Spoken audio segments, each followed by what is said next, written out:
Hi friends, ఈరోజు ఎంతో టేస్టీగా ఉండే టమాటా చట్నీ చూపిస్తాను మీకు. ఇది మనకి ఇడ్లీకైనా దోశకైనా దేనితోనైనా తినొచ్చు. ఫ్రెండ్స్, ఈరోజు మనం టమాటా చట్నీ చేసుకుందాం. మూకిట్ పెట్టేసుకున్నానండి, స్టవ్ కూడా ఆన్ చేశాను. ఫస్ట్ ఆయిల్ వేసుకుందాం. ఇక్కడ ఇప్పుడు ఈ ఆయిల్లో కండి ఒక స్పూన్ అంతా జీలకర్ర కూడా వేసుకున్నాను. అలాగే పచ్చిమిరపకాయలు వేస్తున్నాను, కొత్తిమీర కూడా వేస్తాను, వెల్లుల్లి కూడా వేసుకుందాం.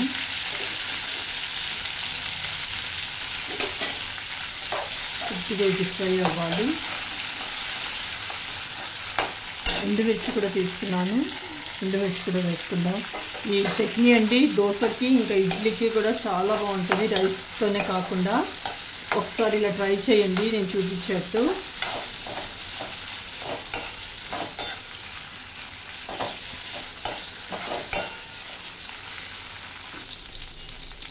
ఫ్రై అవుతున్నాయి కదండి. ఇక్కడ ఇప్పుడు టమాటా కూడా వేసేస్తాను. 4 పెద్ద టమాటాలు కట్ చేసేసుకున్నాను.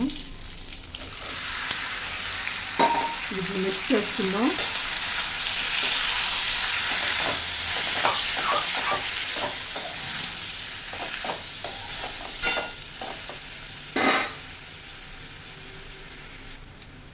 కొద్దిగా జీలకర్ర పసుపు యాడ్ చేస్తున్నాను. అలాగే కొద్దిగా మెంతుల పొడి అండి.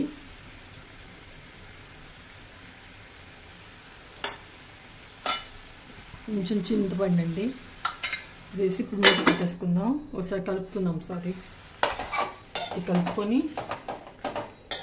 మూత పెడతాను. ఇది ఒకసారి మూత తీసి చూద్దామండి, కలుపుకుందాం.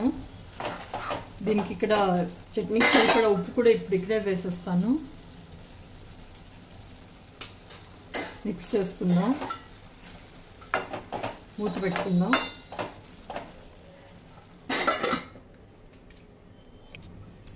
మూత తీసి చూద్దామండి.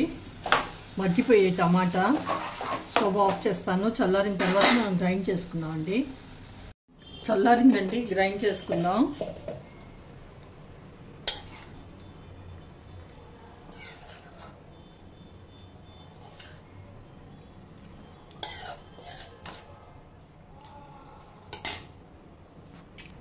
గ్రైండ్ చేసుకుందాం అండి. ఇది గ్రైండ్ అయిపోయిందండి. ఇది చట్నీ ఒక దాంట్లో తీసుకుందాం. దీంట్లో వాటర్ అది ఏమీ వేయలేదు నేను.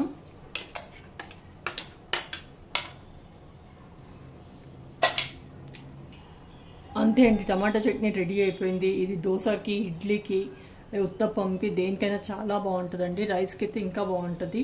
ఒకసారి అందరూ ట్రై చేయండి.